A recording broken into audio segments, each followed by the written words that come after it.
दोस्तों, अपने stock market की चाल चाहे अपवर्ड हो, डाउनवर्ड हो या साइडवेज हो, लेकिन आजकल मार्केट में एक एक्टिविटी बहुत तेज़ी से देखी जा रही है और ये एक्टिविटी है नंबर ऑफ आईपीओज। हर दिन कई कई आईपीओज हमारे स्टॉक मार्केट को हिट कर रहे हैं।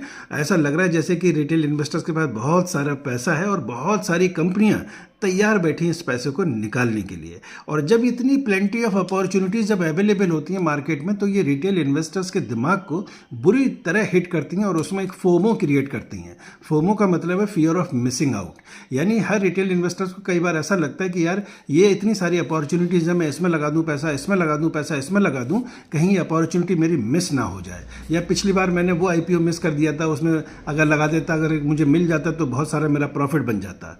कई बार लोग इसमें इसलिए भी इन्वेस्ट कर रहे हैं क्योंकि उनको सेकेंडरी मार्केट में इन्वेस्ट करने में थोड़ा सा रिस्क नज़र आता है। उन्हें लगता है कहीं मेरी फिंगर्स ना बर्न हो जाए।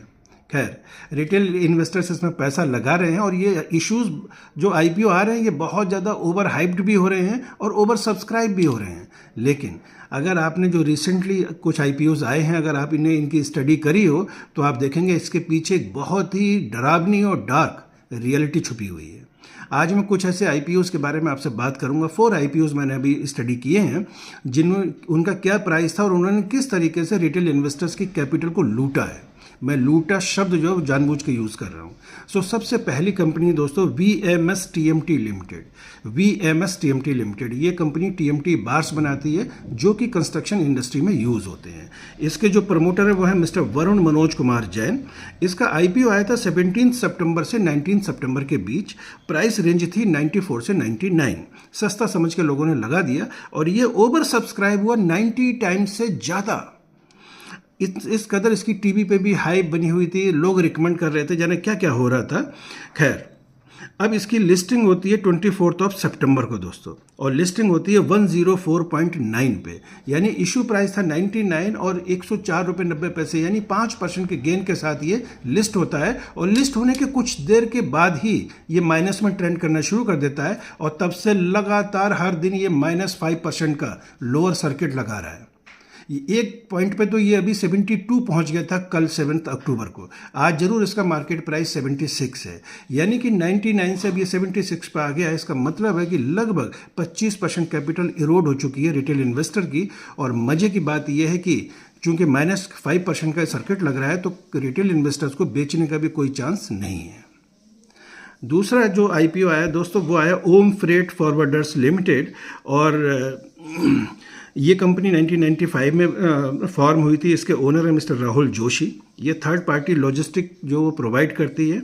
आईपीओ डेट थी इसकी 29 सितंबर से 3 अक्टूबर। प्राइस रेंज थी 128 से 135 और सब्सक्राइब हुआ था 4.5 टाइम्स से ज़्यादा। लिस्टिंग इसकी आज हुई है 8 अक्टूबर को, वेडनेसडे को, और लिस्टिंग प्राइस था 81.5, यानी इशू प्राइस था 135 और लिस्टिंग प्राइस है 81, यानी कि 40% कैपिटल पहले दिन ही इरोड होगी, खत्म।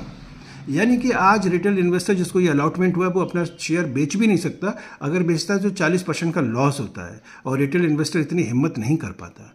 तो किस तरीके से आप देखिए कि रिटेल इन्वेस्टर्स को चूना लगाया जा रहा है अपने स्टॉक मार्केट के अंदर। थर्ड कंपनी दोस्तों इसमें फैबटेक टेक्नोलॉजीज लिमिटेड।